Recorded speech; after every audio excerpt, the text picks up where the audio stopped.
Hi అండి. అందరికీ నమస్కారం. Welcome to my channel. ఈ వీడియోలో రాష్ట్రంలోని డీడీఓలందరికీ డీటీఏఓ ఆదేశాలండి. ఇక నుంచి నో పెండింగ్ బిల్స్. పూర్తి సమాచారాన్ని వీడియోలో తెలుసుకుందాం. వీడియోని ఎక్కడే గాని స్కిప్ చేయకుండా చివరిదాకా చూడండి. అప్పుడే ఇన్ఫర్మేషన్ పూర్తిగా అర్థమవుతుంది.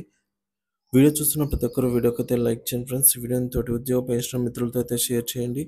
కొత్తగా మన ఛానల్ చూస్తున్న వారు సబ్స్క్రైబ్ చేసుకోకుంటే వెంటనే మన ఛానల్‌ని అయితే సబ్స్క్రైబ్ చేసుకోండి. దీని ద్వారా నేను చేసే లేటెస్ట్ వీడియోస్ అన్నీ మీ వరకు రీచ్ అవుతాయి. ఇంకా ఆలస్యం చేయకుండా వివరాల్లోకైతే వెళ్ళిపోదాము. ఫ్రెండ్స్ ఇక విషయానికి వచ్చినట్లయితే ఆంధ్రప్రదేశ్ ఉద్యోగులు మరియు పెన్షనర్లకి ముఖ్యమైన సమాచారం. పెండింగ్ బిల్లులు లేకుండా ఏపీ ప్రభుత్వం చర్యలండి. రాష్ట్రంలోని డీడీఓలు, డీటీఏఓలకు ప్రభుత్వం కీలక ఆదేశాలు జారీ చేసింది. రాష్ట్రంలో ఇక నుంచి ఎటువంటి పెండింగ్ బిల్లులు ఉండకూడదనే లక్ష్యంతో ప్రభుత్వం చర్యలు చేపడుతోంది. దీనికి సంబంధించి పూర్తి వివరాలు తెలుసుకుందాము. ఫైనాన్స్ సెక్రటరీతో వీడియో కాన్ఫరెన్స్. ఫైనాన్స్ సెక్రటరీ గారు అన్ని డీటీఏఓలతో వీడియో కాన్ఫరెన్స్ నిర్వహించారు.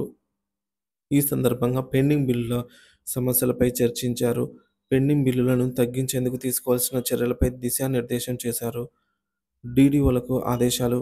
Video conference. ఫైనాన్షియల్ సెక్రటరీ గారు వీడియో కాన్ఫరెన్స్‌లో డీడీఓలకు ఈ క్రింది ఆదేశాలనైతే జారీ చేశారు. GPF balance update. డీడీఓలందరూ మీ నిధి పోర్టల్‌లో లాగిన్ అయ్యి ఉద్యోగుల జీపీఎఫ్ బ్యాలెన్స్‌ను మార్చి 31, 2024 నాటికి ఉన్న బ్యాలెన్స్‌ను అప్డేట్ చేయాలి. పార్ట్ ఫైనల్ మరియు లోన్ బిల్లులు పెట్టి అమౌంట్ జమ కాకపోయినా విత్‌డ్రాయల్ అమౌంట్‌లో చూపించాలి. సరెండర్ లీవ్ వివరాలు. ప్రతి ఉద్యోగికి జనవరి 1, 2025 నాటికి ఎన్ని సరెండర్ లీవ్స్ ఉంటాయో ఆ వివరాలను నిధి పోర్టల్‌లో నమోదు చేయాలి. సాలరీ బిల్లుల సమర్పణ. సాలరీ బిల్లులను సప్లిమెంటరీలో పెడుతున్న మరియు 25వ తేదీ తర్వాత సమర్పిస్తున్న డీడీఓలను గుర్తించారు. కాబట్టి అందరూ 25వ తేదీ లోపల సాలరీ బిల్లులను ట్రెజరీకి సబ్మిట్ చేయాలి. Biometric authentication. GPF surrender leave ఎంట్రీలను బయోమెట్రిక్ అథెంటికేషన్‌తో సహా సోమవారానికల్లా పూర్తి చేయాలనైతే ఆదేశించారు. ఎన్టీఆర్ వైద్య సేవ బకాయిల చెల్లింపులు. ఎన్టీఆర్ వైద్య సేవ పథకం కింద సేవలు అందిస్తున్న నెట్వర్క్ ఆసుపత్రులకు ప్రస్తుత ప్రభుత్వం దశల వారీగా బకాయిలు చెల్లిస్తోంది. గత వైకాపా ప్రభుత్వం నెట్వర్క్ హాస్పిటల్స్‌కు 2,400 కోట్ల మేర బకాయి పెట్టింది. దీనివల్ల ప్రభుత్వ హాస్పిటల్స్ యాజమాన్యాలు వైద్య సేవలను నిలిపివేసేందుకు కూడా సిద్ధమయ్యారు. ఇక ప్రస్తుత ప్రభుత్వం ఆసుపత్రుల యాజమాన్యంతో సంప్రదింపులు జరిపి బిల్లులు చెల్లింపులకు హామీ ఇచ్చింది.